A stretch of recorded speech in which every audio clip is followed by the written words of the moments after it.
हाँ जी, very good morning.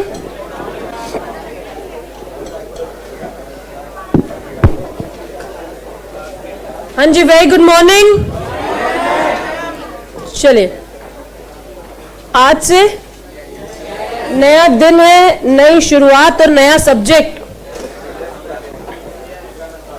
चलिए, नए टर्म्स एक्चुअली, और हर दिन पता नहीं कितने नए टर्म्स। शुरू के शायद हर क्लास के 10 मिनट मुझे आने वाले शब्दों को समझाने में ही लगेगा। ध्यान से सुनेंगे बात को। चलिए, थोड़ा सा सेटल हो जाइए पहले जल्दी।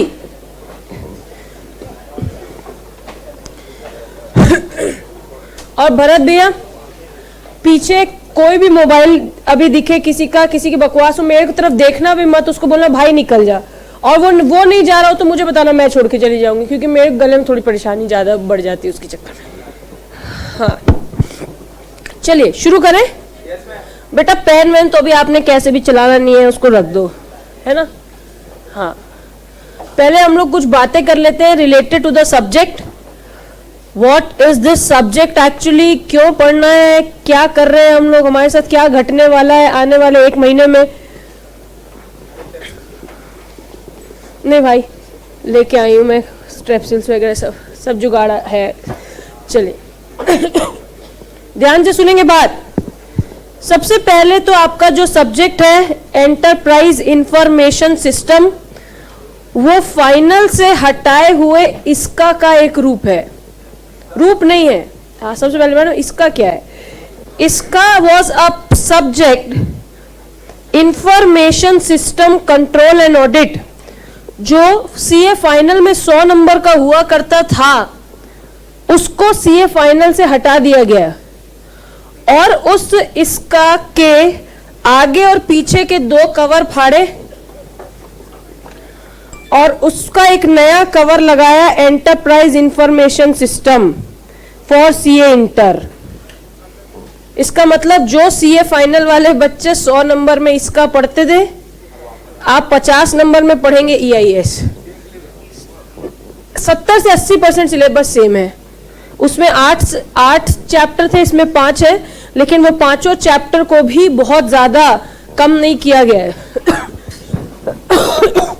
तो अगर कभी गुस्सा आए तो ये फीलिंग कर लेना कि फाइनल वाले तो 100 नंबर में पढ़ते थे। भाई, हम ज्यादा इंटेलिजेंट लोग हैं, तो हम मुश्किल काम कर रहे हैं। दूसरी बात, हाँ जी सुन लीजिए ध्यान से।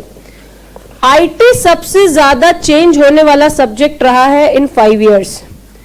2014 नवंबर में इंस्टीट्यूट ने पूरा आईटी का सिलेबस बदल दिया, जैसे तैसे हमने याद किया उसको। उसके बाद 2016 एंड आते आते उस आईटी को बदल के कर दिया ईआईएस। और पिछला वाला आईटी और ईआईएस में एक टॉपिक भी सेम नहीं है। इतना डिफरेंस है, क्योंकि आपको पता है कि अब वो आपको आईटी थोड़ी पढ़वा रहे हैं, वो तो आपको इसका पढ़वा रहे हैं, लेकिन उसको नाम दे दिया है ईआईएस।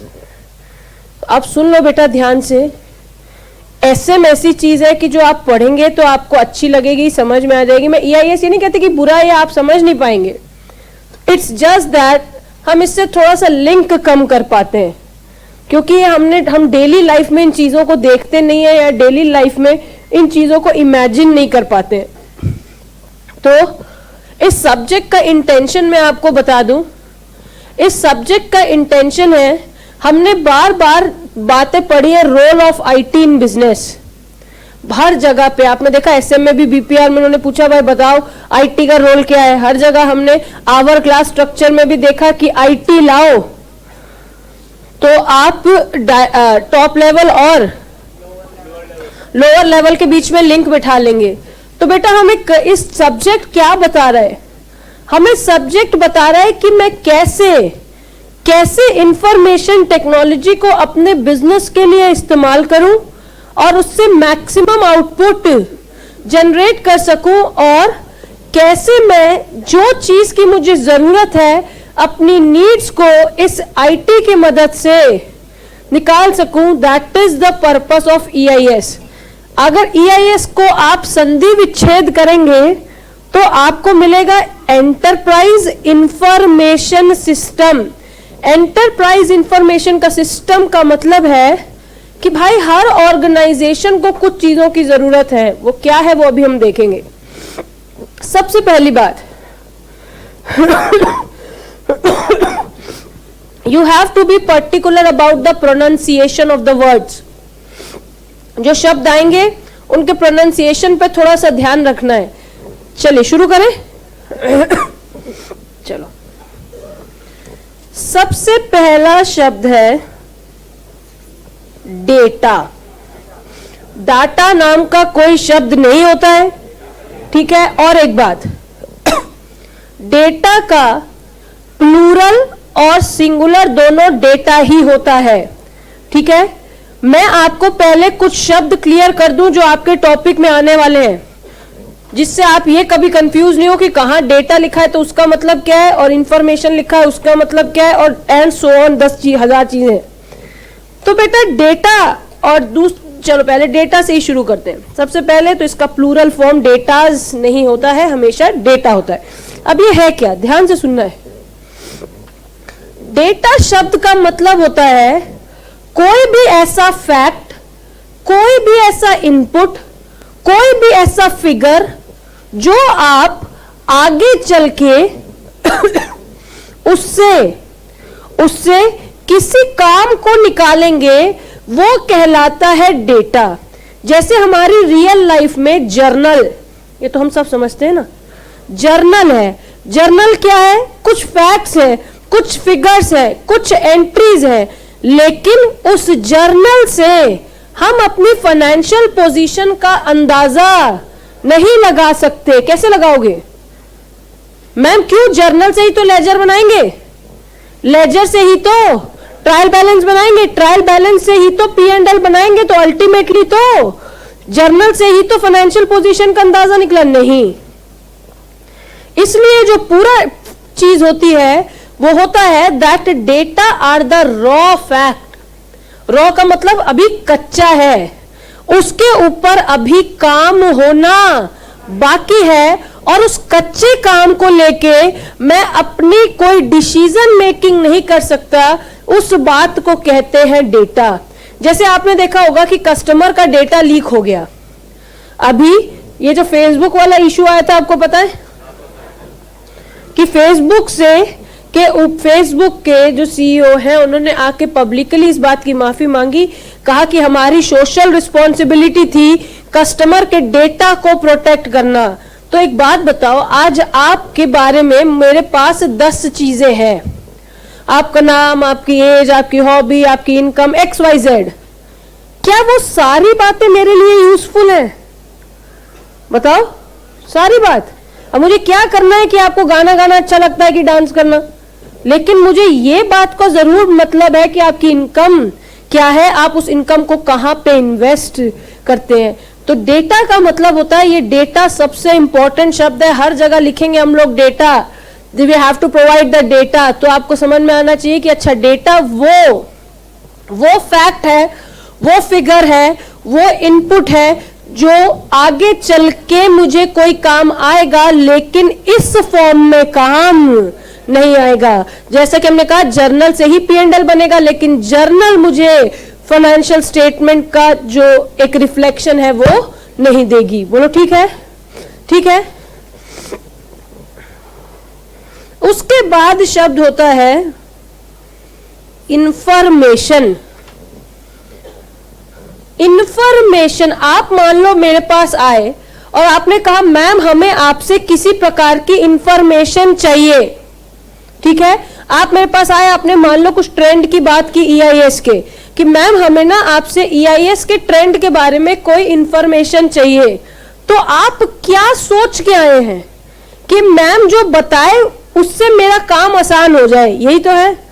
वरना तो आप जाते गूगल पे देख लो, इधर पूछ लो उधर पूछ लो, आपको पता है इधर उधर भटकने से अच्छा एक जगह पूछो और अपना काम निकल जाए। इंफॉर्मेशन, ध्यान से सुनना, इज अ प्रोसेस्ड डेटा। इसका मतलब जब डेटा को कन्वर्ट करते हैं डिजायर्ड रिजल्ट में, तब वो कहलाता है इंफॉर्मेशन। इसका मतलब हमारे केस के लिए जब जर्नल को P&L बनाएंगे तो P&L is information and the data, the bulky raw facts that has to be processed to converted into information is data. ठीक है, तो data is a raw fact which cannot be used for decision making. Data वो facts है, वो inputs है जिनको हम decision making में इस्तेमाल नहीं कर सकते, लेकिन जब उस डेटा को प्रोसेस कर देते हैं और वो मतलब की बात निकल आती है जिससे मैं कोई डिसीजन ले सकता हूं, वो कहलाता है इंफॉर्मेशन। बोलो ठीक है, ठीक है। चलो, अब एक शब्द है क्या, प्रोसेस। अभी मैंने आपको कुछ नहीं बताया कि हम क्या कर रहे हैं, हम कौन सा चैप्टर कर रहे हैं। हमने EIS सिर्फ अभी इसको कुछ इंपॉर्टेंट बातें समझने की कोशिश की है। सिर्फ यहां देखेंगे हमारे पास क्या शब्द है, प्रोसेस। ये क्या है, रॉ मटेरियल, ये तो हमारे अपने हैं, और ये क्या है, फिनिश गुड्स। हम कहते हैं कि अगर इसके ऊपर हम लगाएं थोड़ी सी प्रोसेस कॉस्टिंग, मैम हम तो फाउंडेशन वाले, हमने तो प्रोसेस कॉस्टिंग पढ़ी नहीं है, ये कहाँ की बात होती है। अच्छा सुनना ध्यान से, क्या इस रॉ मटेरियल जिसका काम चल रहा है प्रोसेस ए में, इस रॉ मटेरियल में अपना कुछ, या मान लो ये कुर्सी बन रही है, सबसे पहला काम हुआ कि लकड़ी को लाया गया, उस लकड़ी को छील के एक बराबर किया गया जिससे किसी के हाथ में काम करते वक्त चोट ना लग जाए। लकड़ी छीलने के बाद उन्होंने उसके कारपेंटर्स के हवाले कर दिया, कहा अब इसको शेप दे दो जैसा चाहिए। अब ये कुर्सी पूरी शेप में आके तैयार है, और इन्होंने कहा भाई गद्दी हम थोड़ी लगाएंगे, उनको बोलो जैसी गद्दी चाहिए खरीद के लाएं और उसको फिट कर लें। इन्होंने क्या किया, इसमें कुशन्स लगा दिए और अब ये बिकने को तैयार है। बोलो सही बात है, इसमें तो कोई रॉकेट साइंस तो नहीं बात कर रहे हम लोग। हम कह रहे भाई पहले लकड़ी छिलेगी, शेप में आएगी, कुशन लगेंगे और फिर वो बिकने को तैयार हो जाएगी। अब आप मुझे एक बात बताओ, क्या इसमें से एक भी प्रोसेस का सीक्वेंस इधर उधर कर सकते हैं? क्या लकड़ी बिना छीले पहले कुशन लगा दे फिर शेप दे दे कुशन के हिसाब का? नहीं। क्या इसका मतलब आप ये बात को मानते हैं कि किसी भी रॉ मटेरियल को फिनिश गुड्स में कन्वर्ट करने के लिए जरूरी है कुछ सीक्वेंस ऑफ एक्टिविटीज? कि भाई अगर ये सबसे इंपॉर्टेंट शब्द है क्या, सीक्वेंस। आप ही ने माना कि पहले लकड़ी छिलेगी, फिर शेप डलेगा और फिर कुशन डलेंगे, तो क्या मैं कहूं कि process is a sequence of activities अभी के लिए that converts into finish goods?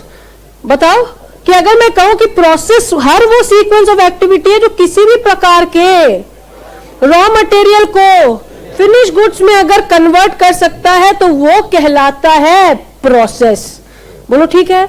लेकिन बेटा हम तो EIS पढ़ रहे हैं, EIS में काहे का फिनिश गुड्स और काहे का रॉ मटेरियल? अरे मैडम कैसे नहीं है, हमारा रॉ मटेरियल है डेटा, जिसको अभी हमें काम की चीज तक लाने की जरूरत है, और वो रिजल्ट क्या है?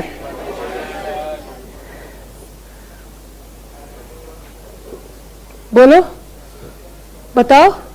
That is process is the sequence of activities required to convert the data into information. बोलो ठीक बात है।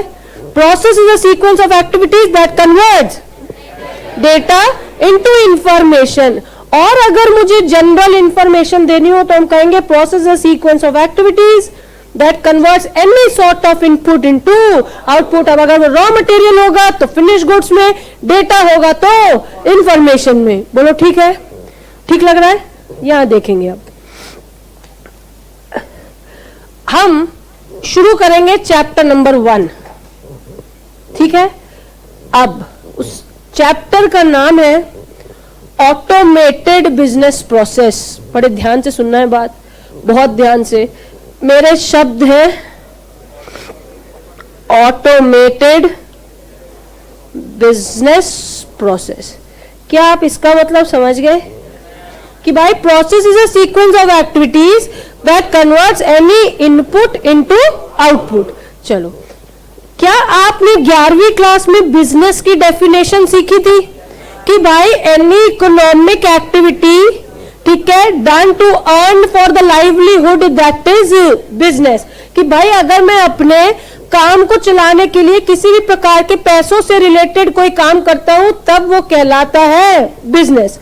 बेटा एक बिजनेस को इमेजिन करो, बहुत ध्यान से. एक पैसे की बात नहीं, EIS आपको ज्यादा आसान लगेगा लेकिन सिर्फ मुश्किल है उसको रिटेन रखना, बस. बहुत आसान है. ये है मेरा बिजनेस. इस बिजनेस में 2 लोग होते हैं. मैम कौन? बायर और सेलर? नहीं बेटा, एक हम लोग, कौन? पीपल. एक होती है मशीन्स. यही तो है भाई, किसी भी बिजनेस को चलाने के लिए इंसानों की जरूरत है प्लस मशीन्स की जरूरत है. बोलो ठीक बात है? हाँ मैम, इसमें कौन सी बड़ी बात है, समझ आ रहा है, बताओ. तो हम कहते हैं देखो बिजनेस प्रोसेस जब इकट्ठा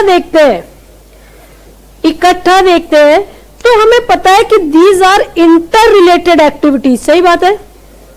and that too of sequence. भाई बहुत इंपॉर्टेंट है सीक्वेंस. हमें अभी अच्छे से पता है कि अगर पहले लकड़ी छीले बिना शेप देंगे तो काम गड़बड़ हो जाएगा. इसका मतलब ABC ऐसे ही फॉलो होना चाहिए. तो यहां देखो, जब भी हम बात करेंगे शब्द किसकी, बिजनेस प्रोसेस की, तो हमें पता है कि यहां पे जरूरी है क्या, सीक्वेंस किसका, and that to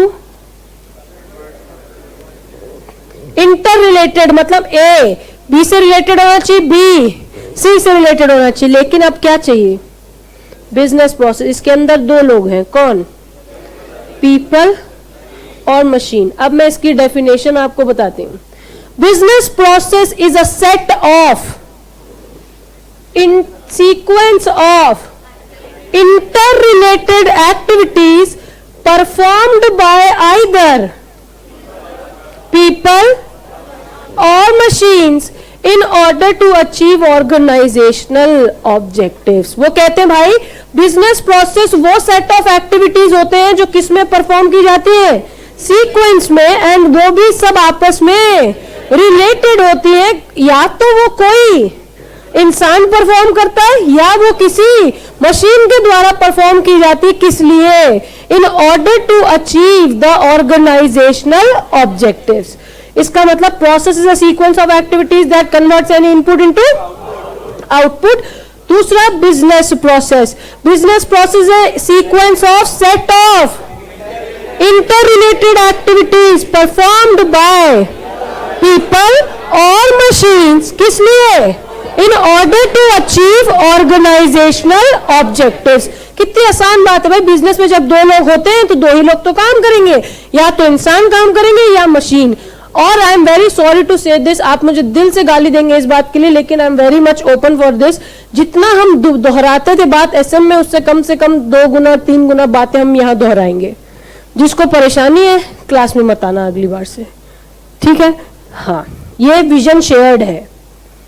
The things has already been decided and it's just being communicated. No involvement allowed. ठीक है? ये ठीक है?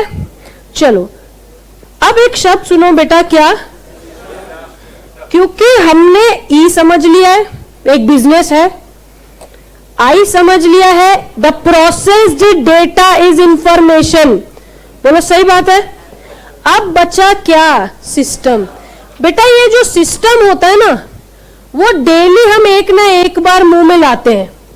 हम अपने देश के पॉलिटिकल सिस्टम को गाली देते हैं, हम हमारे देश के एजुकेशन सिस्टम को गाली देते हैं, कुछ नहीं समझ आता तो कंप्यूटर सिस्टम को गाली देते हैं। लेकिन कुछ ना कुछ बोल के हम एक बार दिन में इस सिस्टम शब्द को जरूर मुंह में लाते हैं कि नहीं इसका यही सिस्टम है या हमारे यहाँ यही सिस्टम चलता है, कुछ भी। लेकिन ये सिस्टम शब्द हमारे मुंह में इतना फिट है कि हम हर चीज में उसको भिड़ा सकते हैं कहीं ना कहीं। तो एक बात बताओ बेटा, याद रखना है, जितनी बात मैं आपसे पूछ रही हूं वो सारी बात हमारे टॉपिक्स कवर कर रहा है।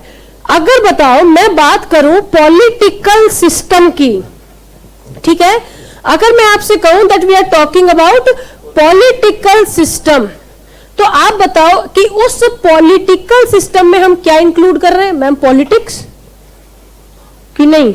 हाँ, अगर मैं कह रही हूं हमारे देश का पॉलिटिकल सिस्टम, तो जब मैं यहां खड़े होकर देख रही हूं तो मुझे दिख रहे हैं political parties, election commission, voters को दी गई राइट्स, पॉलिटिकल पार्टीज को दी गई राइट्स और ड्यूटीज। इसका मतलब जब भी मैं पॉलिटिकल सिस्टम की बात करता हूं तो मुझे पॉलिटिक्स से रिलेटेड कई सारी बातें इकट्ठी नजर आनी शुरू हो जाती हैं। बोलो ठीक बात है?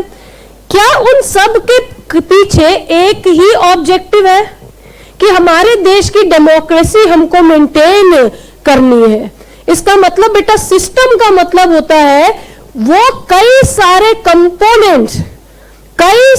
कंपोनेंट्स और एलिमेंट्स जो मिल के काम करते हैं एक ऑब्जेक्टिव को पूरा करने के लिए। इसका मतलब अगर वोटर्स को राइट दी है तो उसके पीछे भी डेमोक्रेसी मेंटेन करने का इंटेंशन है।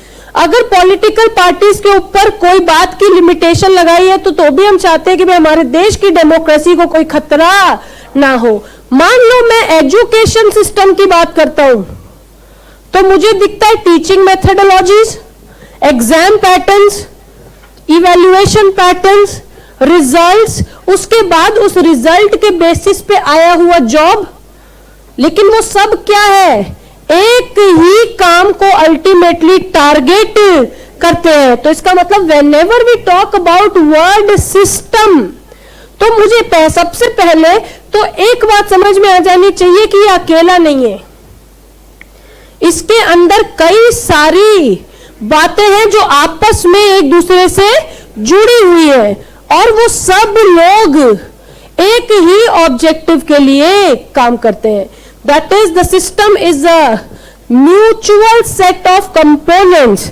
कई सारे कंपोनेंट्स हैं which works for a common objective. जो लोग इकट्ठे मिलके एक ही चीज के लिए काम करते हैं वो कहलाता है सिस्टम। इसका मतलब अब जब मैं अपने सब्जेक्ट को देखता हूं तो मुझे दिख रहा है इंटरप्राइज इंफॉर्मेशन सिस्टम। क्या आप इस शब्द का मतलब सेपरेटली जानते हैं?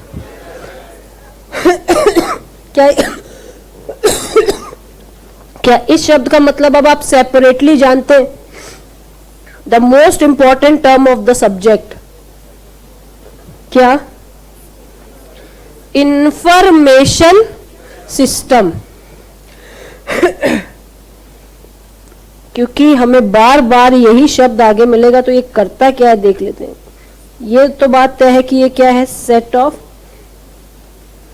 रिलेटेड कंपोनेंट्स जो सिंगल ऑब्जेक्टिव के लिए काम करते हैं। ये क्या है? प्रोसेस्ड डेटा जो डिसीजन मेकिंग के लिए यूज होता है। बोलो ठीक है? अब ध्यान से सुनना है। अगर जब हमसे कोई पूछेगा what do you mean by information system, तो हम उनसे क्या कहेंगे?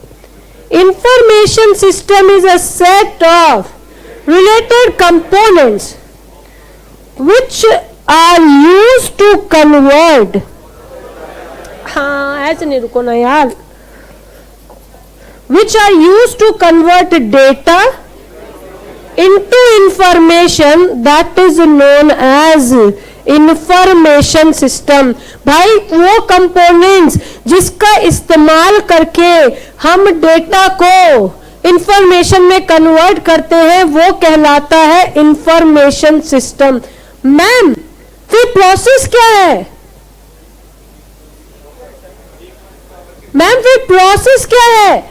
अब ध्यान से सुनना बेटा, ध्यान से सुनना। आज एक यूजर के काम को करने के लिए एक कंप्यूटर में एक कीबोर्ड होता है, एक मॉनिटर होता है। उस मॉनिटर को चलाने के लिए, उस सिस्टम को चलाने के लिए हमें सीपीयू की जरूरत होती है। सीपीयू अलग ढंग से काम करता है। लेकिन एक बात बताओ, क्या वो सेट ऑफ एलिमेंट्स है यूजर की नीड के लिए काम करते हैं? That is a system. लेकिन डेटा पहले इनपुट होगा, रैम में जाएगा, फिर प्रोसेस होगा और फिर आउटपुट आएगा। That is known as a process. ध्यान से सुनेंगे, मैं आप कंप्यूटर मिलके अकाउंटिंग कर रहे हैं, दिस इज अ सिस्टम। लेकिन जर्नल, लेजर, ट्रायल बैलेंस बना रहे हैं, दैट इज प्रोसेस। बोलो समझ में आ रही बात? दोनों के बीच का अंतर समझ में आ रहा है? कि क्योंकि हमारे मन में अभी भी ये data into information, data into information. तो यहां सिस्टम क्या कह रहा है? जितनी चीजें इन्वॉल्व है वो सिस्टम, वो लोग जिन सीक्वेंस ऑफ एक्टिविटीज को यूज कर रहे हैं, दैट इज प्रोसेस। बोलो ठीक है? ठीक है। अब अगर कोई हमसे EIS की डेफिनेशन पूछेगा तो हमें इसकी तो पता है, that the set of elements required to convert data into information. लेकिन जब हमसे कोई पूछेगा बताओ एंटरप्राइज इंफॉर्मेशन सिस्टम की डेफिनेशन क्या है, तो हम कहेंगे the set of elements which is required to convert data into information by a particular enterprise is known as enterprise information system. Ma'am for example particular enterprise बोलने के पीछे क्या मतलब है? बेटा एक बात बताओ, आज आप और आपकी मम्मी दोनों गए मोबाइल खरीदने, ठीक है? आप जो बात करेंगे शॉपकीपर से, वो बात करेंगे प्रोसेसर की स्पीड की, रैम की। आप कहेंगे बैटरी बैकअप बताओ भाई, क्या चक्कर है? लेकिन मम्मी कहेगी भैया जो चलाने के लिए आसान हो वो दे दो, और जिसको बार बार चार्ज नहीं करना पड़े। उनका दो ही इंटेंशन होगा कि भाई मुझे फोन ऐसा दिला दो जो चल जाए, और दूसरा जिसको एक बार दिन में चार्ज किया तो वो दिन भर चल जाए। बाकी इसका क्या रैम है, क्या प्रोसेसर, उससे मुझे कोई मतलब नहीं है। तो ये क्या हुआ? पर्टिकुलर। हर यूजर की अपनी नीड होती है। तो हम कभी ये नहीं कह सकते कि information system works for all the enterprises. तो जैसा एंटरप्राइज वैसी उसकी नीड और वैसा उसका सिस्टम। बोलो ठीक है? तो ये डेफिनेशन अगर हमें पूछती है, ये हमारे स्टडी के पहले ही पन्ने पे लिखा है कि व्हाट इज EIS। तो EIS is a set of components required by an enterprise to convert data into information. ठीक है? और हमने बार बार एक बात बोली कि सेट ऑफ एलिमेंट्स है या नहीं? और अगर सेट ऑफ एलिमेंट है तो उनको मिला के काम करना पड़ेगा या अलग अलग? मिला के। तो कहीं भी अब अगर हमें शब्द नजर आएगा इंटीग्रेशन, क्या? इंटीग्रेशन का मतलब होता है चीजों को मिला के। मैंने SM में भी एक बार आपको समझाने की कोशिश की है कि इंटीग्रेशन मीन्स मिलाना, और इंटीग्रिटी वो देखते हैं। चलो आगे, इंटीग्रिटी भी आएगा आज ही, लेकिन अभी क्या है? इंटीग्रेशन। तो ये कहते हैं कि EIS कहता है कि सारे कंपोनेंट्स को मिला लो और उससे डेटा को इंफॉर्मेशन में कन्वर्ट कर लो for a particular business needs, that is known as EIS, दैट इज एंटरप्राइज इंफॉर्मेशन सिस्टम।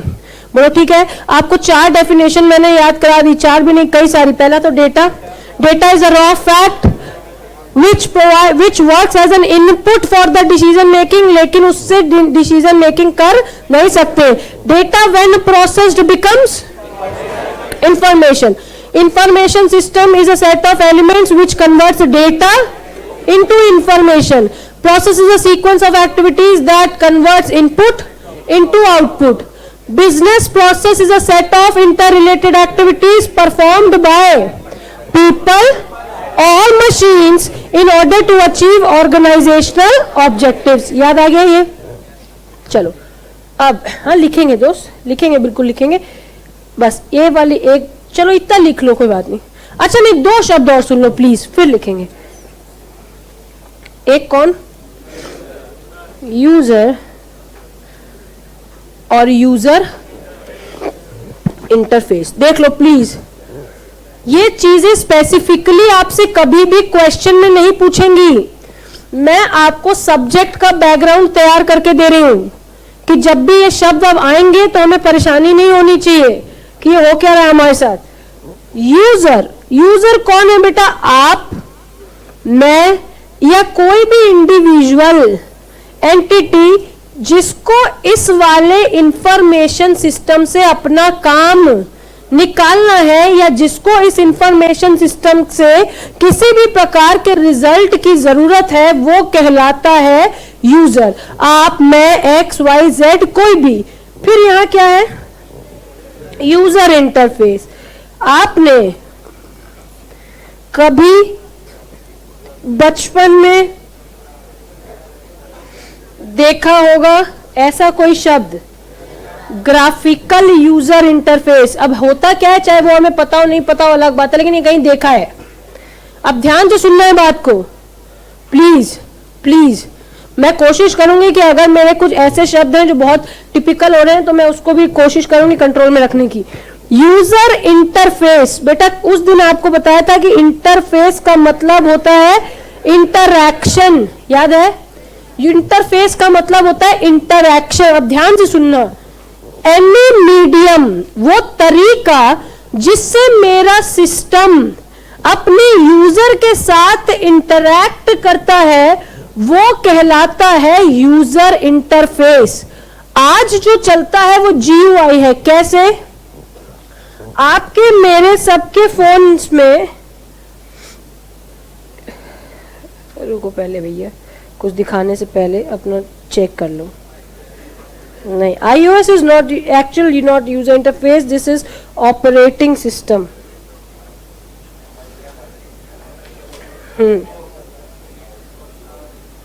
चलो अब ठीक है, कोई बात नहीं। आपके पास भी तो अपना फोन है ना, मैं दिखा रही हूँ। नहीं तुम मत निकालो, मैं अपने में दिखा दूंगी।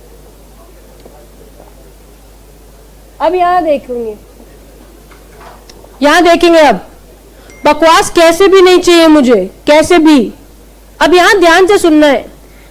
जब अब बकवास शुरू हो गई तुम्हारी, वेरी गुड, कहीं कोई दिक्कत नहीं है। हाँ अच्छा ठीक बात है। यहां देखेंगे, यहां देखेंगे। अब जब हमने पहली बार इस फोन को चलाने को अगर अपनी मम्मी को सिखाएंगे या किसी को भी, या हमें जब यूजर से इंटरैक्ट करना है, तो देखो कितना आसानी से पता चलता है कि कॉल में फोन का बटन बनाया गया है। इसका मतलब भाई यहाँ कहीं नहीं लिखा है कि इससे कॉलिंग होगी, लेकिन ये दिखाता है कि यहाँ पर फोन का बटन है। इसका मतलब अगर तुम इसको दबाओगे तो इससे कॉल से रिलेटेड बात होगी, ठीक है। उसके बाद अगर यहाँ पे देखो मैसेज चैट का सिंबल बना हुआ है, या हम देखते हैं कि जब ईमेल्स होते हैं उसमें चिट्ठी का रूप बना होता है, तो this is known as a graphical user interface. बड़े ध्यान से सुनेंगे। इसका मतलब जब मेरा सिस्टम अपने यूजर से आइकन्स और ड्राइंग्स या आइकन्स और सिंबल के रूप में अपने यूजर से बात करने की कोशिश करता है, तब वो कहलाता है ग्राफिकल यूजर इंटरफेस। आज के दिन ये सबसे फ्रेंडली क्यों है? क्योंकि किसी को कुछ नहीं समझाना है, सिर्फ ये बताना है हरा वाला बटन को चलाओ तो ऐसा होता है, इस वाले बटन को करोगे तो ऐसा हो जाएगा। इसका मतलब उसके लिए मुझे स्पेसिफिकली इस बातों को पढ़ने की जरूरत नहीं है। So this is known as graphical user interface, that is the mode, the medium, the method of interaction between the user and the system is known as user interface, and that too by in the way of icon or symbols, that is known as graphical user interface। ठीक है, ठीक है। जो बच्चे अगर गलती से कभी उन्होंने आईटी नहीं पढ़ी, कंप्यूटर नहीं पढ़ा, तो भाई मैं अभी भी आपको बता दूं, हम कैसे भी इस कंप्यूटर के अंदर नहीं घुसने वाले हैं। इसका मतलब सीपीयू कैसे काम करता है वो हमारी जिम्मेदारी नहीं है। हमें बस ये बताना है कि कंप्यूटर के चलने के लिए सीपीयू का होना जरूरी है। उस सीपीयू को बनाना या चलाना हमारा काम नहीं है, ठीक है। तो इतनी बात लिखेंगे। हेडिंग आपने जो भी नई कॉपी तो बनानी नहीं है, वो ऐसे वाला मोड़ लो, वो हिस्ट्री सिविक्स वाला टाइप कि हो गया। अब सिविक्स वाला पोर्शन, हाँ ऐसे ही वाला, हाँ यही वाला।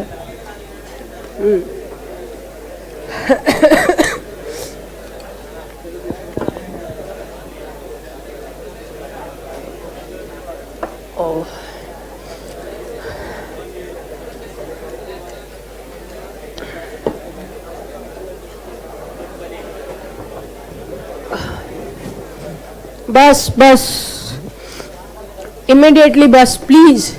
देखो हमने चैप्टर शुरू भी नहीं किया अभी तक, अभी तक हमने चैप्टर शुरू भी नहीं किया है।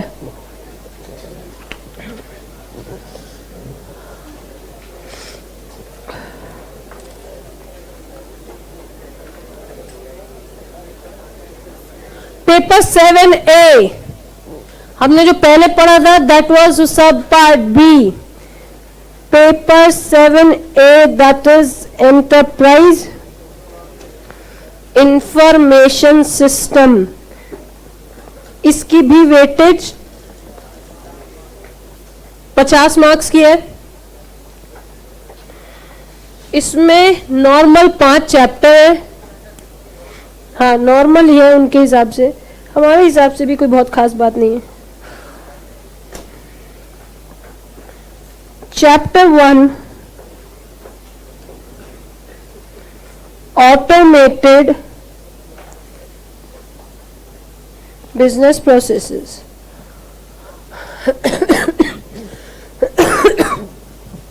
हम अब कुछ शब्द लाइन से लिख रहे हैं जिनका इस्तेमाल हमारे आने वाले सब्जेक्ट में बार बार होगा।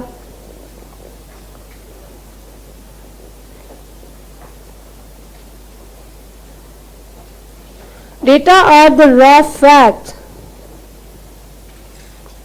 or inputs which has to be processed and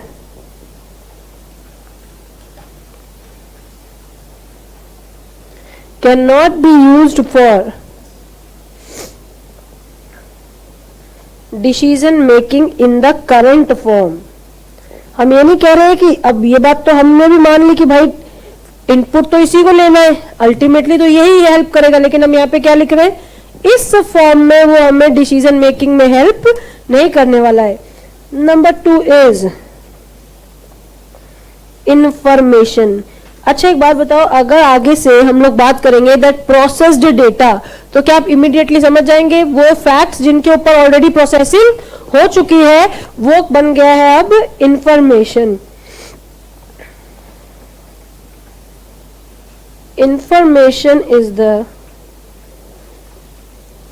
processed data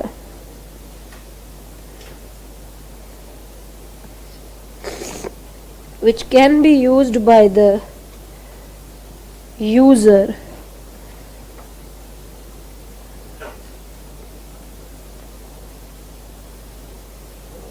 for the decision making. Number 3 is process.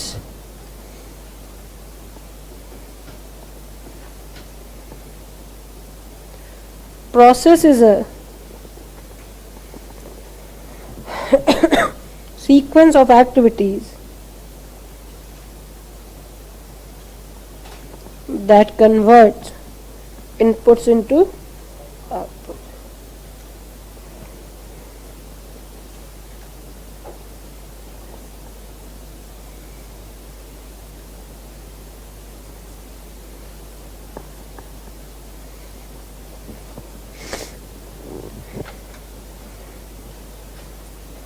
Number 4 is system. Business process की डेफिनेशन बाद में लिखेंगे क्योंकि वहीं से हमारा चैप्टर शुरू होगा। System is a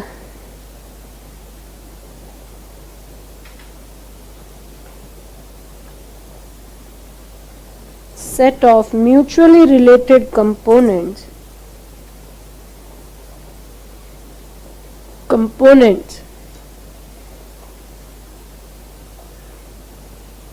that work for a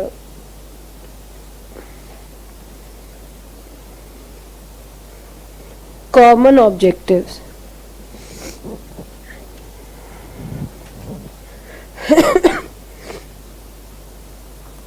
Number 5th is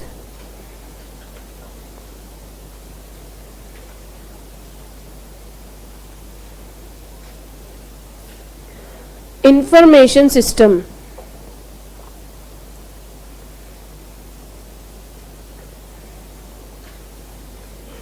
Set of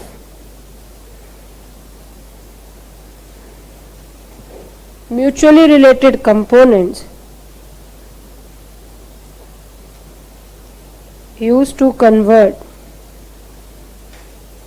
data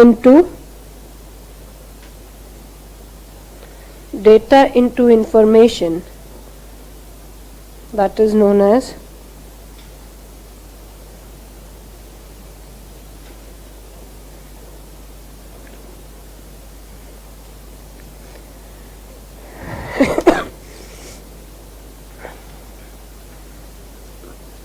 उसके बाद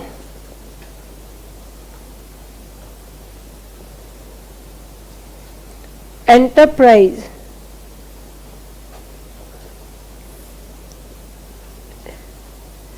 information system,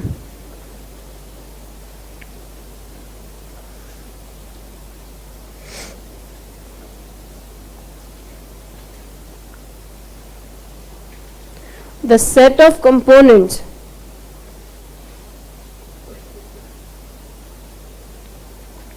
which are used to convert data into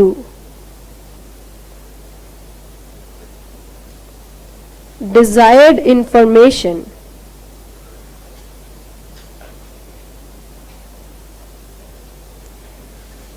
by integrating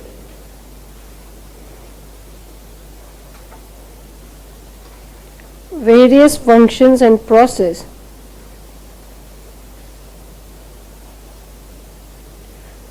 for the particular enterprise.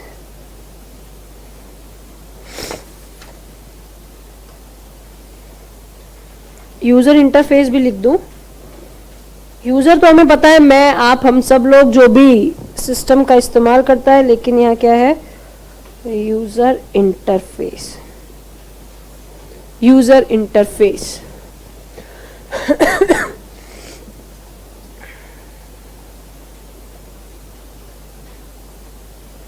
User interface is the medium of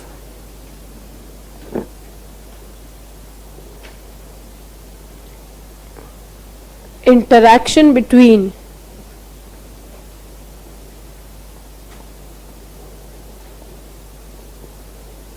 the user and the system.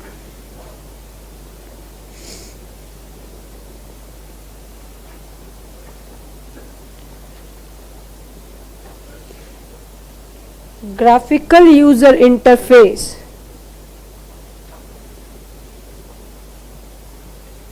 uses symbol and icons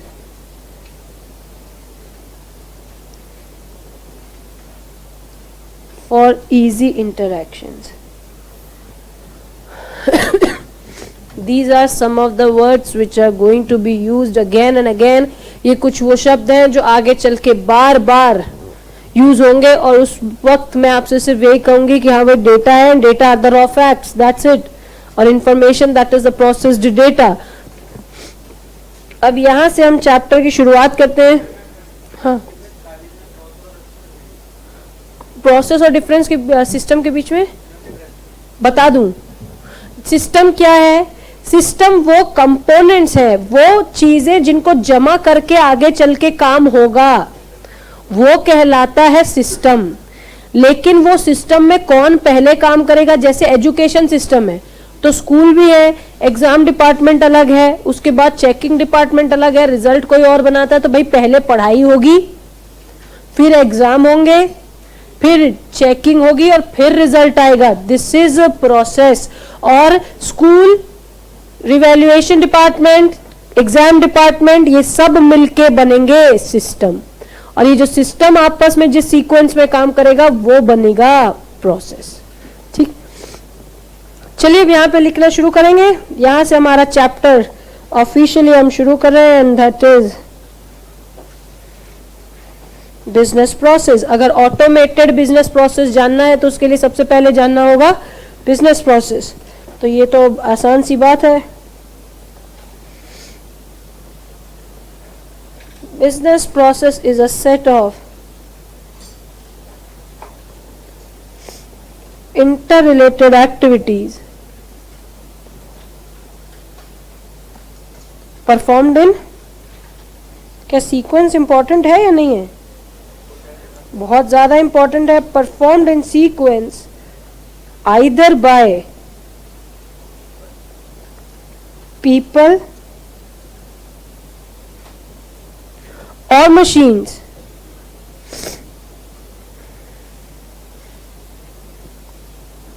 in order to achieve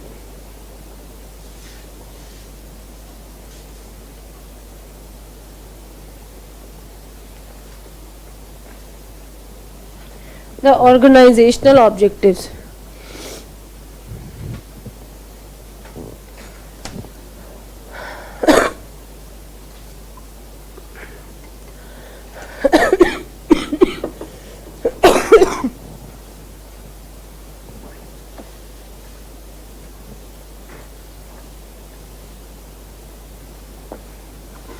done, आगे बढ़े।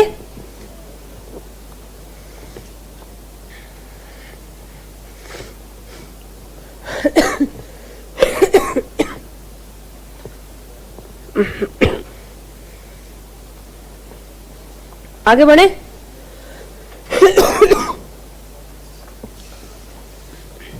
चलिए अब आप अपना मुंह बंद कर लीजिए, हाथ भी। चल अभी कौन कौन लिख रहा है? अरे यार इतना तो मैंने भी नहीं लिखा है। अपने से मत जोड़ के लिखो कुछ भी यार प्लीज। घर में बनाओ अपने वाले नोट्स, यहाँ पे ऐड मत करो उसमें कुछ भी।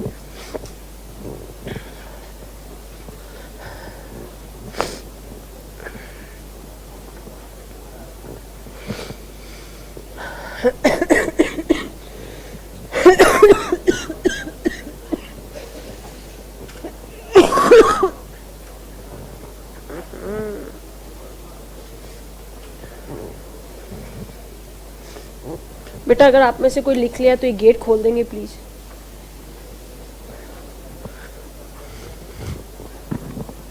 हाँ जी अब हो गया बस, थैंक यू। अब चलिए सुनेंगे ध्यान से बात। आपको ऐसा महसूस होने वाला है कि मैंने आपको झूठा ही डराया है। हाँ, मैंने जानबूझ के आपको झूठा ही डराया है। ध्यान से सुनेंगे। Business process are classified into 3 parts or 3 types of process। ये कहते हैं कि बिजनेस प्रोसेस 3 तरीके के हो सकते हैं। पहला प्रोसेस होता है ऑपरेशनल प्रोसेस, दूसरा प्रोसेस होता है सपोर्टिंग प्रोसेस और तीसरा प्रोसेस होता है मैनेजमेंट प्रोसेस। ऑपरेशन प्रोसेस कहता है कि भाई इसमें वो वाली एक्टिविटीज आती हैं जो कोर है और इंपॉर्टेंट है। That is the ones which are related to the main function of the organisation comes under operational process. That is manufacturing, sale, purchase, ये सारी वाली बातें किसमें आती है? Operational process. वो कोर प्रोसेस जो किसी भी फंक्शन या काम से रिलेटेड होता है वो प्रोसेस कहलाता है ऑपरेशनल प्रोसेस। अब यहाँ पे प्रोसेस है तो मुझे बार बार नजर आ रहा है कि प्रोसेस है तो सीक्वेंस होगा ही होगा। मैम कैसे? यहां देखेंगे। We are dealing with one of the very important topic and that is OTC। We are talking about sales process। यहां देखेंगे बेटा, सेल्स प्रोसेस। अब अगर मैंने इस सेल शब्द के आगे प्रोसेस लगा दिया तो मुझे पता है कि हम बात करने वाले हैं सेल में इस्तेमाल होने वाले कुछ सीक्वेंसेस ऑफ एक्टिविटीज की। ठीक है, यहां मैंने एक शब्द लिखा है ओटीसी, और इस शब्द को कहते हैं ऑर्डर टू कैश। इसका मतलब ये कहते हैं कि कोई भी सेल कब शुरू होती है, जब कस्टमर किसी चीज का ऑर्डर देता है, और कब तक चलती है, जब सेलर को कैश मिल जाता है। लेकिन हम तो हमारे तो दिमाग उल्टा, चेक मिलेगा तो, या किसी भी और फॉर्म में काइंड में पेमेंट हो जाए मान लो तो, लेकिन अब तो ये प्रोसेस काम नहीं आएगा क्योंकि ऑर्डर टू कैश है। इसका मतलब है यहां कि जब ऑर्डर देता है तब सेल की शुरुआत होती है, और जब भी सेलर को पैसे मिल जाते हैं या उसकी वैल्यू मिल जाती है तब वो एंड होता है। बोलो ठीक है। मैम एक क्वेश्चन है, ये ओटीसी आपने अपने से बनाया है या ऐसा कोई शब्द असली में भी इस्तेमाल होता है? असली में भी इस्तेमाल होता है। इसका मतलब जब आप कल को ऑडिट करने जाएंगे तो आपको ये नहीं कहेंगे कि जाओ सेल प्रोसेस की ऑडिट करो, वो कहेंगे ओटीसी ऑडिट है। एक्चुअली रियल लाइफ में आपसे कहेंगे ओटीसी ऑडिट करना है, तो भाई ओटीसी ऑडिट करना है तो उसके लिए पहले ये तो पता तो नहीं ओटीसी होता क्या है। तो ओटीसी होता है ऑर्डर टू कैश, और ये चलता कब है? सेल्स में। इसका मतलब जब कस्टमर का ऑर्डर मेरे पास आता है तब वो ऑर्डर, जब पैसे मिल जाते हैं तो कैश। परचेज का कुछ इस तरीके से लिखते हैं P2P, ऐसा ही लिखा था, प्रोक्योरमेंट टू पेमेंट। और इसके लिए कंपनीज करोड़ों रुपए खर्च करती हैं जो बड़ी होती है सिर्फ इन सेपरेट ऑडिट्स के लिए। P2P ऑडिट अलग होता है, OTC ऑडिट अलग होता है, और भी हम देखेंगे कई सारी चीजें। अब यहां देखना बेटा, मैं आपको एक सेलर और एक बायर के बीच का कॉन्वर्सेशन बता रही हूं। उस कॉन्वर्सेशन को बस ध्यान से सुनना और टॉपिक खत्म। ठीक है। बायर मेरे पास आया और उसने बोला कि मुझे 100 पीस ये वाली किताब दे दो। ठीक है। मैंने कहा बायर रुको, अंदर जरा देख के बताती हूं कि मेरे पास ये 100 पीस है या नहीं है। अंदर से स्टाफ ने आवाज लगाया कि हाँ हो जाएगा। मैंने कहा अच्छा फिर तुम चलो, तुम्हारे पास ये किताबें 2 घंटे में हम पहुंचा देंगे बिल समेत। ठीक है। मेरे पास पहले बोला गया कि भाई मुझे क्या दे दो, 100 किताब। मैंने कहा रुको, चेक करने दो कि ये ऑर्डर मैं पूरा कर सकता हूं या नहीं कर सकता हूं। जब मैंने अंदर देखा तो मुझे पता चला हाँ हो जाएगा। मैंने कहा अभी लड़का भेज देता हूं, 2 घंटे में बिल समेत आपके पास पहुंच जाएगा और आप मिला लेना सामान और लड़के के हाथ में ही पैसे दे देना। बोलो ठीक है। क्या हुआ? कस्टमर आया, उसने क्या दिया? कितने सामान का? 100 किताब का। मैंने कहा रुको, चेक करते हैं कि ऑर्डर फुलफिल कर सकते हैं या नहीं। Second step is order fulfilment. Go and check the validation of the order. हो सकता है, ध्यान से सुनना, हो सकता है कि आप वही बंदे हो जिसने पिछला उधार नहीं चुकाया हो। नहीं तो ऑर्डर चेकिंग का मतलब केवल स्टॉक की चेकिंग नहीं होती है भाई, एडवांस आप अकाउंट्स रिसीवेबल की चेकिंग भी करो कि कहीं ऐसा तो नहीं पुराने तो बेड डेट हो रखे फिर आ गया मांगने के लिए। तो ऑर्डर फुलफिलमेंट करने से पहले स्टॉक भी देखना है और अकाउंट्स रिसीवेबल की भी चेकिंग करनी है। पहला क्या है? ऑर्डर आया, कस्टमर ऑर्डर। दूसरा मैंने क्या कहा? चेक करूंगा order fulfilment.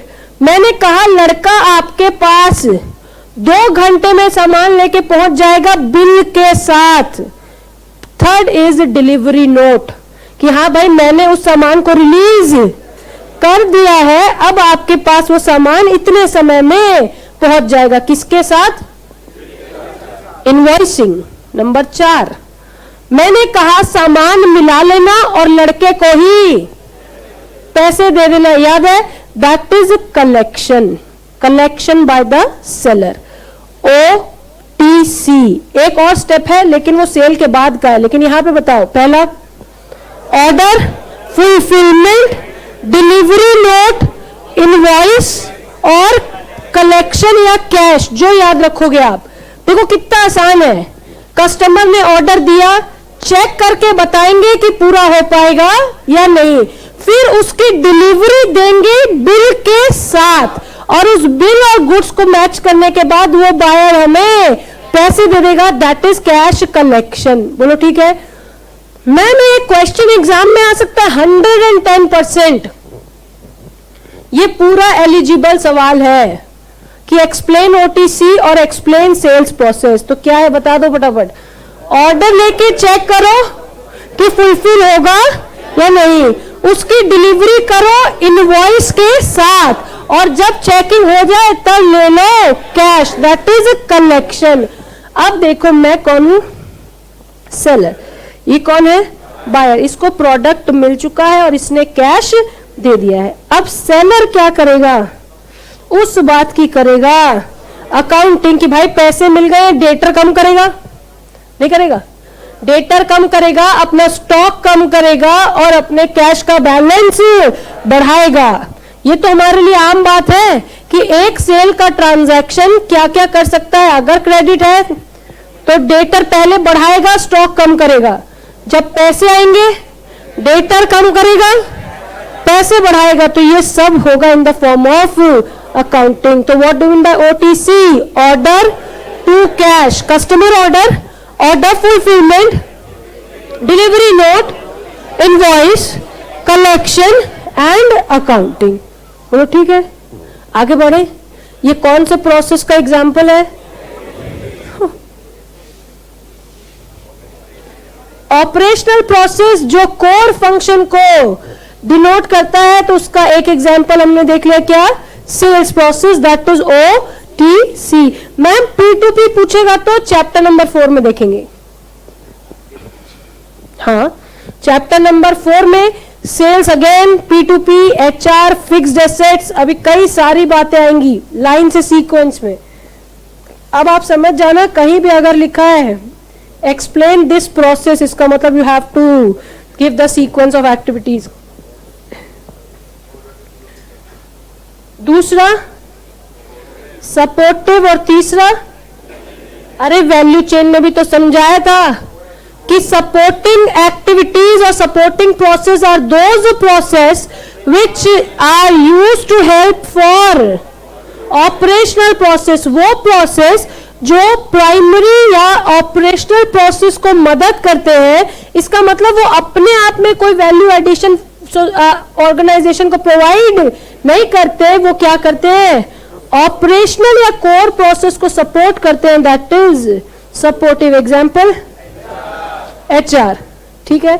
And last is management. This is related to the administration and control of the business activities कि भाई कैसे मुझे इसको चलाना है बिजनेस को, उस बात की एक्टिविटीज को कहते हैं मैनेजमेंट प्रोसेस। देखो ये आखिरी सवाल होगा जो वो पूछेंगे, क्योंकि अगर उनको मैनेजमेंट से रिलेटेड बात पूछनी होगी तो better they will go for strategic management. लेकिन फिर भी which provide support to the core process, supportive, जो मैनेजमेंट करता है, जो मैनेज करता है administration and control of the activities, those process are management process. ठीक है, ठीक है। इनके ऊपर स्पेसिफिकली कोई एग्जाम्पल याद करने की आपको सीक्वेंस में जरूरत नहीं है। ठीक है, तो क्या करें, इसको लिख लें इतनी बात को। चलो शुरू करो फिर। अरे यार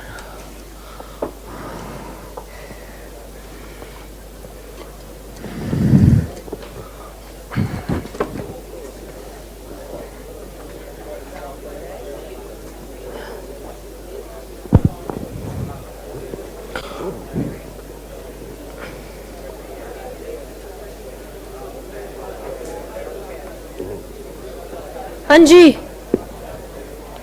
क्या हमें कुछ भेजे में घुस रहा है? ठीक लग रहा है जितनी बात हमने। अच्छा, और एक बात, आधी समझ में आई क्या? मैंने सुना नहीं एक्चुअली।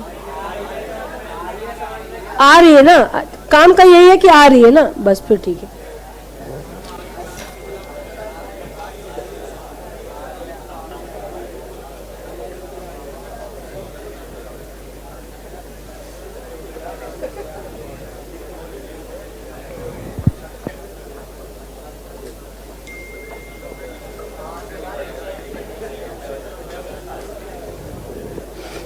चलिए मुझे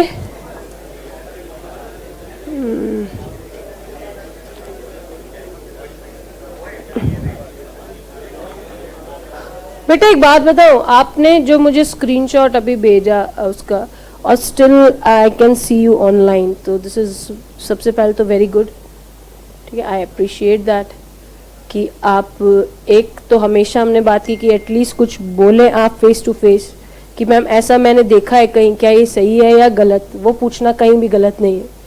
लेकिन अगर आप इस बात को सोचते हैं कि हम फोन क्लास में चला रहे हैं और हमें पता नहीं चल रहा है या कुछ, तो इसमें 1% भी हमारा कोई नुकसान नहीं है, ठीक है। मेरे पास एक स्क्रीनशॉट आया है जिसमें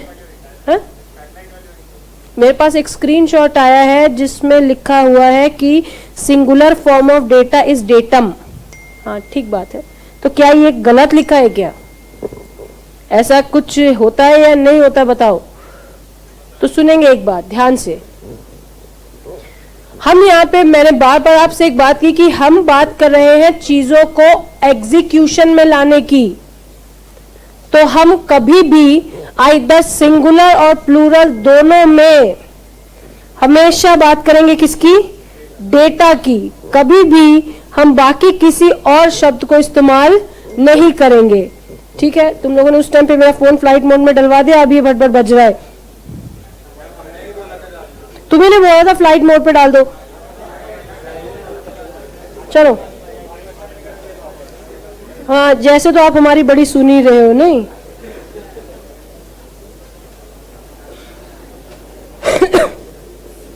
types of business process. Types of business process number 1,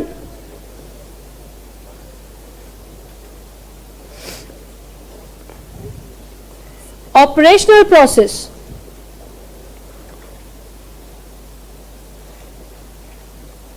Those activities or processes which are core to the organization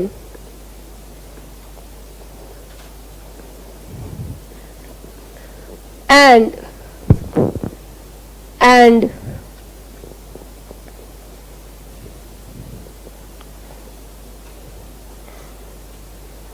are related with the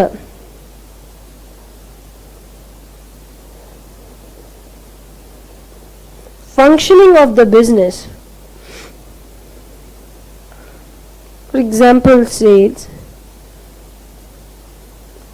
purchases, manufacturing, etc.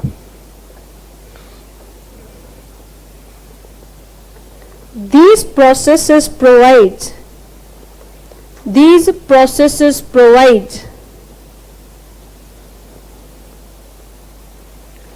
value addition to the organization. Separately.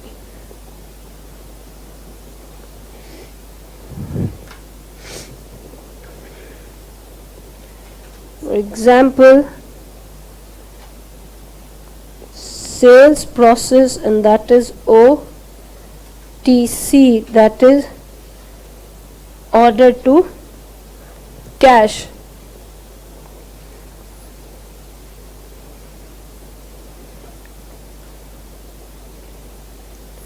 Customer order, फिर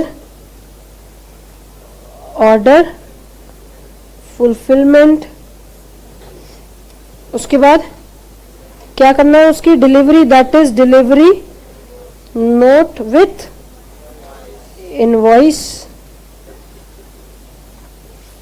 अगर सब कुछ match हो गया तो आ जाएगा collection. देखो, हमने अकाउंटिंग को इससे बाहर इसलिए रखा क्योंकि sale is the thing where buyer and seller both are involve, लेकिन अकाउंटिंग में वो केवल किसके पार्ट का काम है? सेलर के पार्ट का काम है। बायर अपने परचेज में लिखेगा उसको। एंड लास्ट इज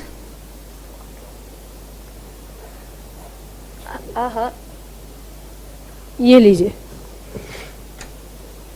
यहां हम लिखेंगे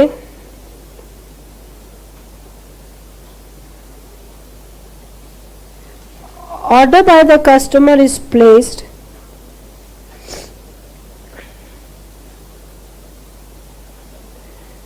validation of order and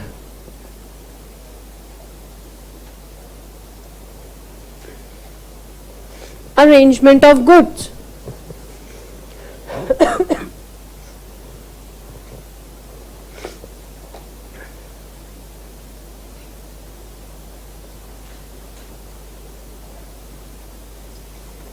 Release of the goods.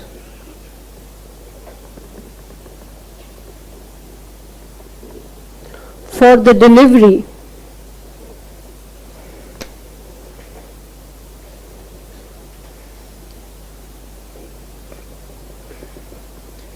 Invoice क्या होती है भाई? जितना सामान दिया उसकी डिस्क्रिप्शन एंड सिर्फ गुड्स की डिस्क्रिप्शन नहीं, and price charge for the product.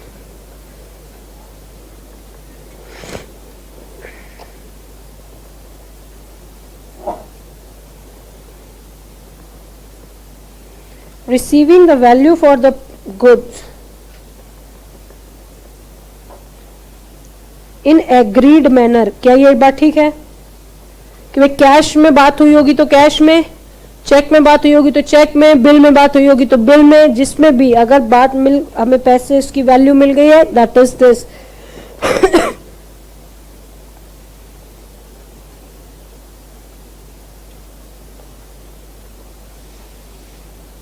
Recording of the transactions and their impact on individual accounts.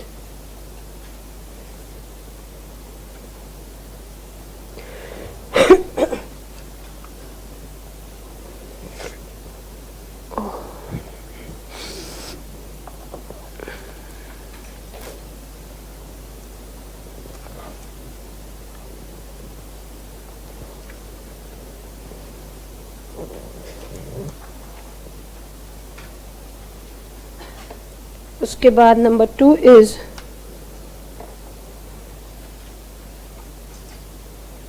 Supportive process, supporting process, support process, जो भी आपको लिखना हो. हाँ, individual accounts.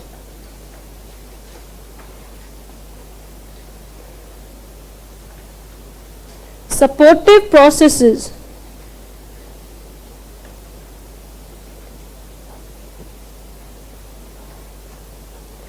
include the activities which ensures the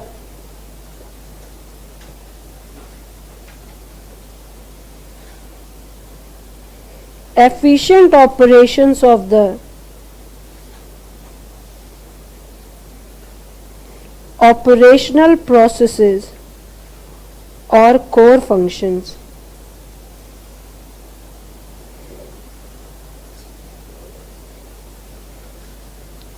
These process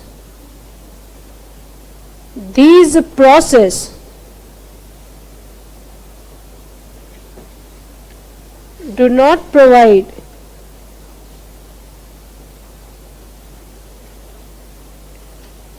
individual value addition to the organization,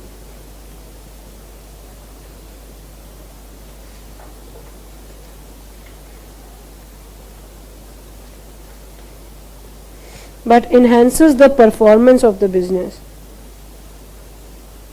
ऊपर वाली sheet बची किसी की? देखिए, मैंने जो डब्बा बनाया है दैट डजंट मीन्स कि वो स्केल से बनना चाहिए. अगर आपको लगता है कि वो करना है तो उसको छोड़ दो, मत बनाओ आप डब्बा उसको.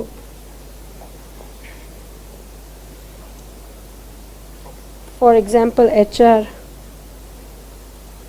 Finance.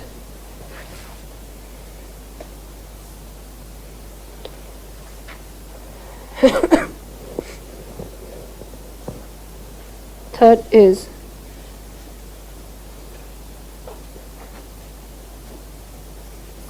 management process.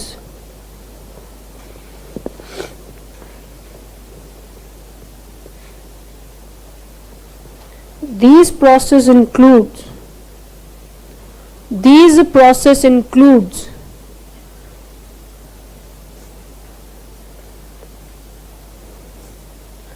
the functions or activities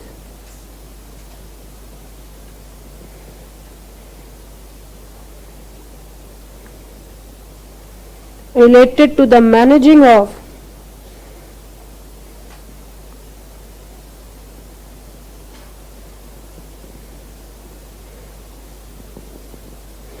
administration and control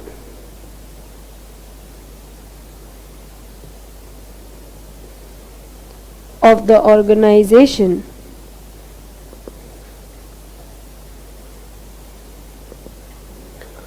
to ensure the smooth functioning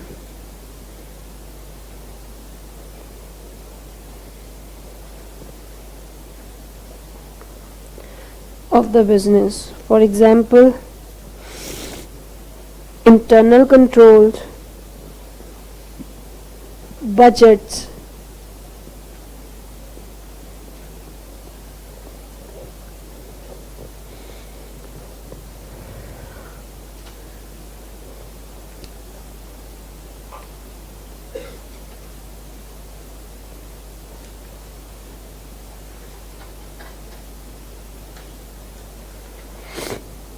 done.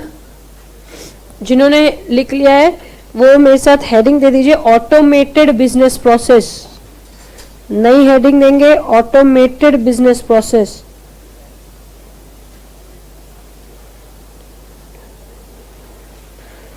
Automated business process. जो लोग लिख चुके हैं वो मेरे साथ हेडिंग देंगे, ऑटोमेटेड बिजनेस प्रोसेस। और जो नहीं लिखे हैं वो मुंह बंद करके लिख लें चुपचाप।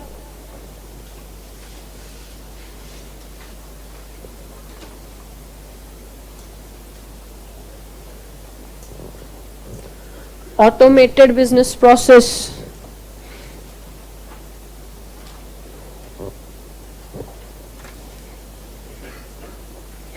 अगर आपको सुनने में परेशानी हो रही है तो ये देखेंगे,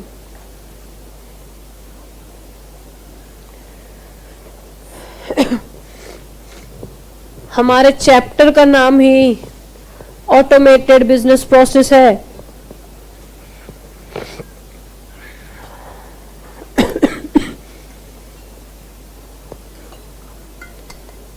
ध्यान से सुनेंगे एक बात। मैंने आपको एक बात बताई थी कभी, या बार बार बताइए, पता नहीं आपने सुनी है या नहीं, मुझे नहीं मालूम, कि EIS में एक सवाल 8 नंबर तक का भी आता है, ठीक है, फ्लो चार्ट्स के रूप में। बेटा सुनो ना, मुझे कहने दो तो। फ्लो चार्ट चैप्टर नंबर 1 में ही है। इसका मतलब अगर चैप्टर नंबर 1 से फ्लो चार्ट आया तो चैप्टर नंबर 1 से और कोई भी क्वेश्चन नहीं आएगा। इसका मतलब आप 4, 5, 6 दिन हम लोग जो इसमें लगाएंगे वो काम आ भी सकता है, नहीं भी आ सकता है। इसका मतलब अगर फ्लो चार्ट नहीं पूछी तो इसमें से 100% वो 2 क्वेश्चन निकालेंगे, लेकिन अगर फ्लो चार्ट पूछा तो मैक्सिमम अगर बहुत हुआ तो 2 नंबर के जो फर्स्ट वाला आता है उसमें अगर आ गया सवाल तो आ गया, वरना इस पूरे चैप्टर में से एक भी क्वेश्चन नहीं आएगा। तो वो वी कैन नॉट से, विल, इट डिपेंड्स। चलिए हो गया डन।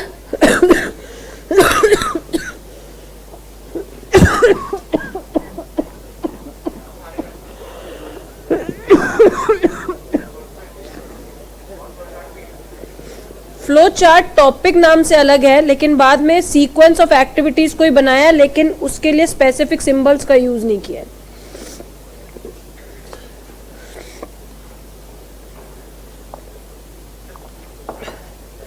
चले बस सुनेंगे अब ध्यान से बात को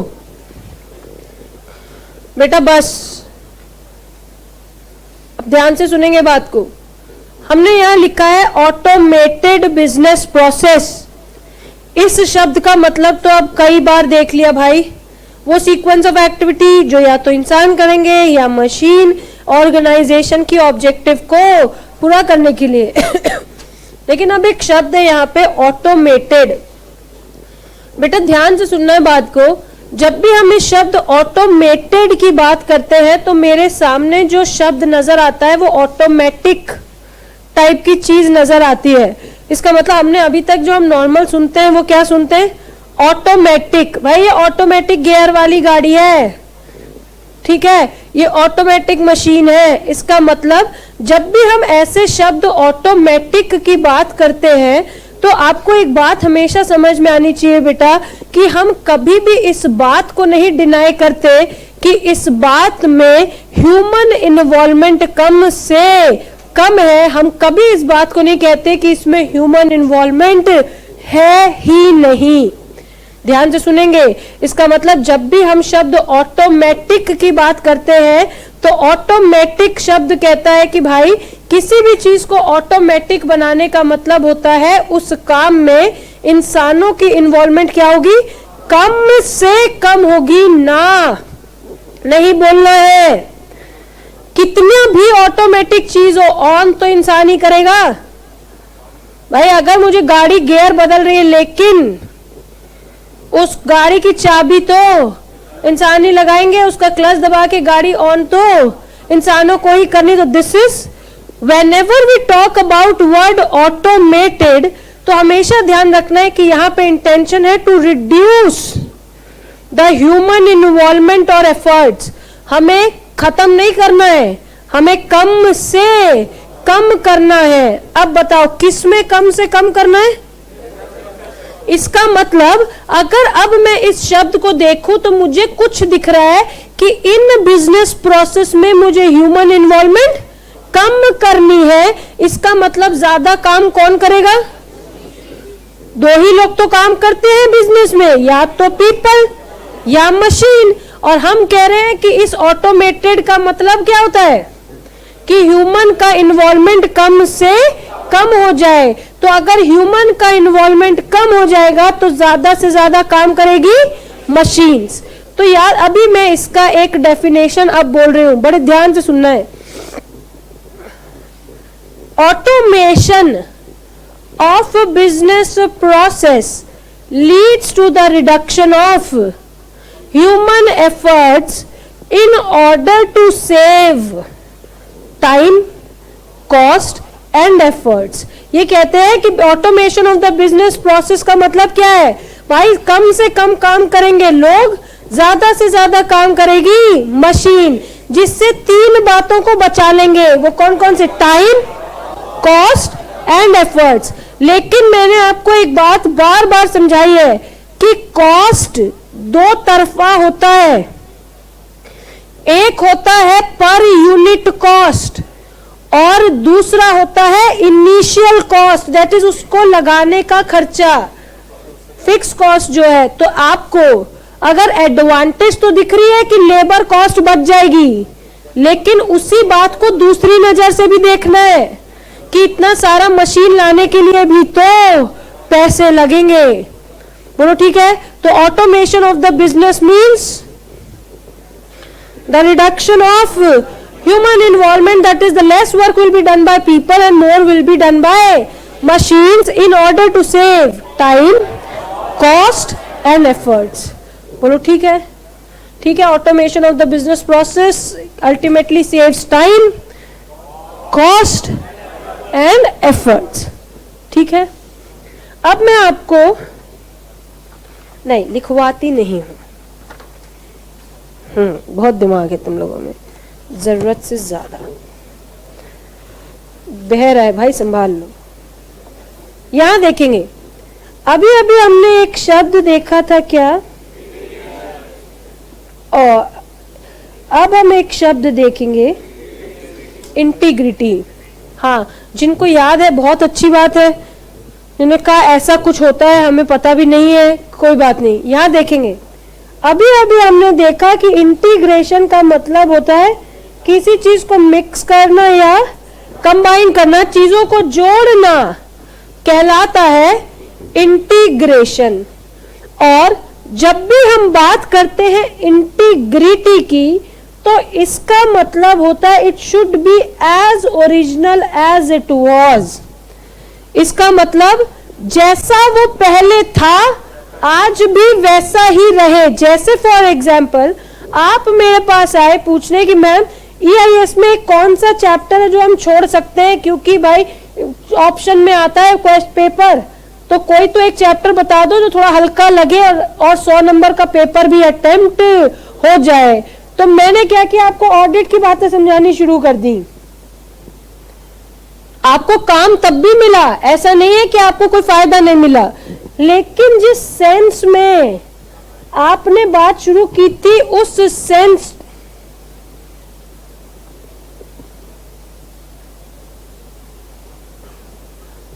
आपको समझ में आ गया हो तो बहुत अच्छी बात है कि मुझे दिख रहा है यहां से।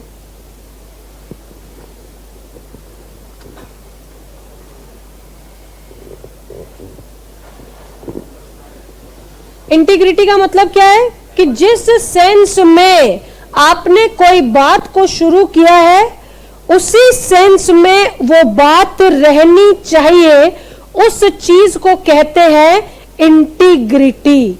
बोलो ठीक है। अब ध्यान से सुनना है बात को। We were talking about what? Automated business process, जिसको एक शब्द में कहते हैं बिजनेस प्रोसेस ऑटोमेशन। ठीक है, बिजनेस प्रोसेस ऑटोमेशन, इसका मतलब business process automation is the automation of regular business process in order to save time, cost and efforts. अब इसकी एक क्वेश्चन पूछा जाता है और वो क्वेश्चन है what are the objectives of BPA। बताओ मैं अपने बिजनेस में कैसा ऑटोमेशन लाऊं, या मेरा ऑटोमेशन लाने के पीछे का क्या उद्देश्य है। तो आपको याद रखना है कि इसका उद्देश्य है सीटा। इसका मतलब, अगर हिम्मत है तुम्हारी एक बार और बोल के दिखाओ। इसका मतलब है, आप लोग नहीं कोई बात, चलो, इसका मतलब है कि अगर इन चार बातें मुझे मिल जाए तो मेरा बिजनेस प्रोसेस को ऑटोमेट करने का गोल पूरा हो जाएगा। या अगर मैं ये 4 बातें सोच रहा हूं तो मैं चाहता हूं कि मैं अपने प्रोसेस को ऑटोमेट करूं। सबसे पहला है C, that stands for confidentiality. अब उसके लिए मुझे आपको एक शब्द बताना होगा, एक नहीं 2। बेटा 2 शब्द होते हैं, एक शब्द होता है ऑथराइजेशन और एक शब्द होता है ऑथेंटिकेशन। बहुत ध्यान से सुन लो बात, ये सब बातें बार बार आएंगी और मैं बार बार नहीं बताऊंगी। पहला शब्द होता है ऑथराइजेशन और दूसरा शब्द होता है ऑथेंटिकेशन। आप सब अपने फोन के डेटा को किसी और को ना दिखाओ, इसीलिए तो पासवर्ड लगाया है या कोड लगाया है या जो भी पैटर्न लगाया है। बताओ, that is to maintain the confidentiality. लेकिन अगर ऐसा है तो मेरे सिस्टम को कैसे पता कि मैं ही हूं और ये डेटा को इसको दिखाना है? भाई किसी को तो दिखाएगा ना। ऑथराइजेशन का मतलब होता है कि राइट टू एक्सेस। इसका मतलब क्या मुझे अधिकार है कि मैं इस सिस्टम को यूज कर सकता हूं या नहीं। That is known as user authorisation.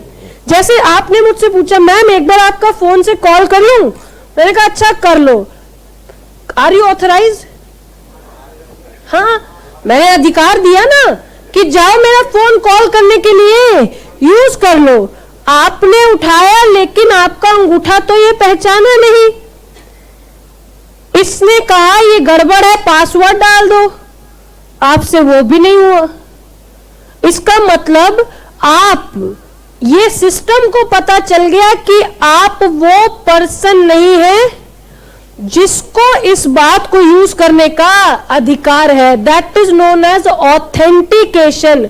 आपके पासवर्ड, आपका थंब इंप्रेशन, आपका पैटर्न, वो सब कहलाता है ऑथेंटिकेशन। इसका मतलब authorisation, authentication and then again authorisation, दो जगह ऑथराइजेशन है।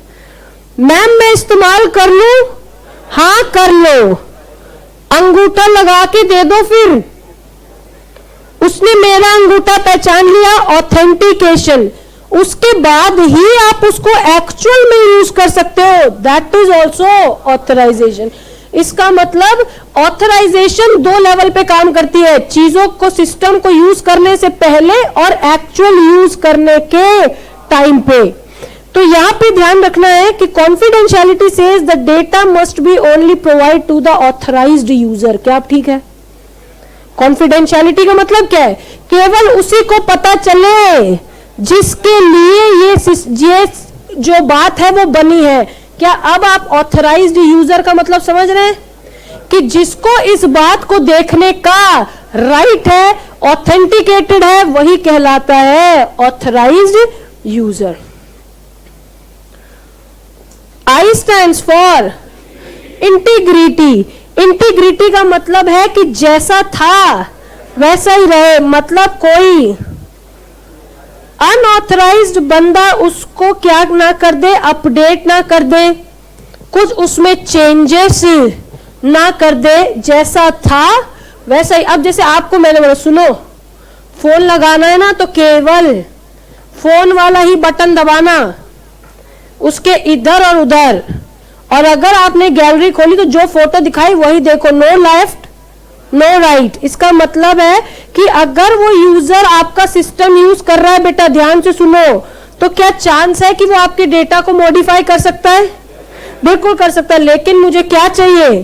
डेटा जैसा था वैसा ही रहे। इसका मतलब अनऑथराइज्ड अमेंडमेंट उसमें ना हो। इसके लिए आपने एक बात को कभी बचपन में देखा होगा, आपके पीसी में दो प्रोफाइल होती थी, यूजर और एडमिन। स्कूल के कंप्यूटर्स में ज्यादा होती थी। और आप जब भी कोई नाटक करने की कोशिश करते थे तो वो कहता था जाओ पहले एडमिन से जाके परमिशन लेके आओ, कि अगर आपको इस चीज को चेंज करना है तो आप इसको किससे लॉगिन करो? एडमिन वाली प्रोफाइल से। इसका मतलब वो आपको रोक रहा था कि आप अनऑथराइज्ड उसको मॉडिफाई नहीं करें। T stands for timeliness. Information जब चाहिए करेक्ट टाइम पे मिल जाए और जैसी चाहिए वैसी मिल जाए, दैट इज अवेलेबिलिटी। तो सीटा कहता है केवल ऑथराइज लोगों को ही बात पता चले, जैसा है वैसा ही रहे। इसका मतलब कोई अनऑथराइज बंदा उसको चेंज ना कर पाए। इंफॉर्मेशन राइट टाइम पे मिल जाए और जैसे फॉर्म में चाहिए वैसे फॉर्म में अवेलेबल हो जाए, दैट इज अवेलेबिलिटी। तो what are the 4 objectives of BPA? CITA. CITA is confidentiality, integrity, timeliness and availability. अच्छा 1 मिनट लगा के बस ओटीसी और बता दो फटाफट, फिर इसको लिखेंगे। फिर order to cash starts from customer order, order fulfilment, delivery note, invoice, collection and accounting. ठीक है, 3 type of process, operational, supportive, management. ठीक है, बिजनेस प्रोसेस की definition is a set of interrelated activities performed by people or machines in order to achieve organizational objectives। ठीक है, इसको लिखते हैं। आपने हेडिंग मेरे साथ दे दी है, नहीं दी है तो मैं यहाँ फिर से लिख देती हूँ, 1 मिनट लगेगा। ऑटोमेटेड बिजनेस प्रोसेस, जिसको कहते हैं business process automation. Business process automation, यहां ध्यान से देखेंगे। Automation of routine and regular business process, that is the reduction of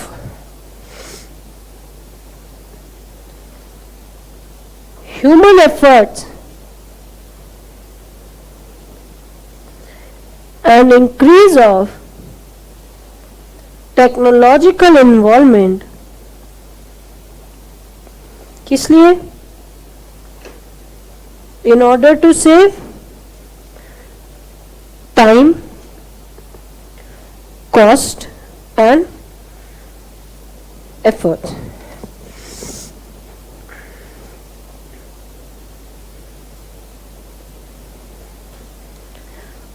objectives of BPA क्या है? सीटा। अब देखो, आपको अच्छे से पता है कि एक डीटा था, that was durability, imitability, transferability and appropriability. अब यहाँ पे सीटा है, वो सीटा अलग है। आपके साथ होने क्या वाला है मैं अभी से आपको बता देती हूँ कि EIS में आपको जहां भी आई दिखेगा आपको लगेगा इंफॉर्मेशन है। अभी तो चलो आपको इंटीग्रिटी दिख रहा है, आगे हम कहीं भी देखेंगे तो आई हमें हमेशा क्या लगेगा? इंफॉर्मेशन है। तो अगर मान लो आपसे ये गलती यहां भी हो जाए तो आपको केवल इंफॉर्मेशन के सेंस में उसको इलैबोरेट कर देना है कि भाई जैसी इंफॉर्मेशन में चाहता था, करेक्ट इंफॉर्मेशन या एक्यूरेट इंफॉर्मेशन मुझे मिल गई है।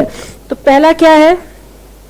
C stands for confidentiality. Confidentiality. BPA assures that the data must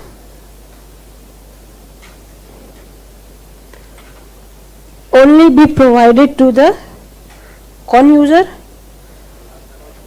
authorised users. इसका मतलब मैंने आपको बता दिया है कि the one who have the right to access the system. Number 2 is integrity. This ensures that the data has not been unauthorizedly changed. That is, it is as original as it was.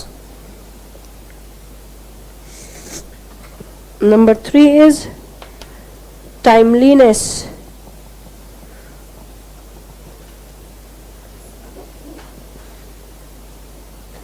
The data and information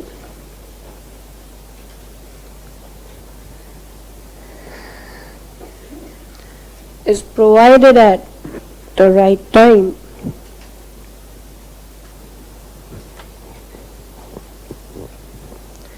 Number 4 is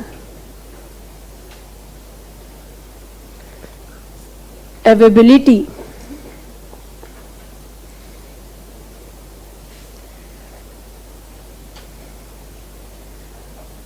The data and information is available when required by the user. इस BPA में अभी हमें इसकी advantage देखनी है, इसकी disadvantage देखनी है, इसके स्टेप्स देखने हैं। क्या ठीक लग रहा है? ठीक लग रहा है?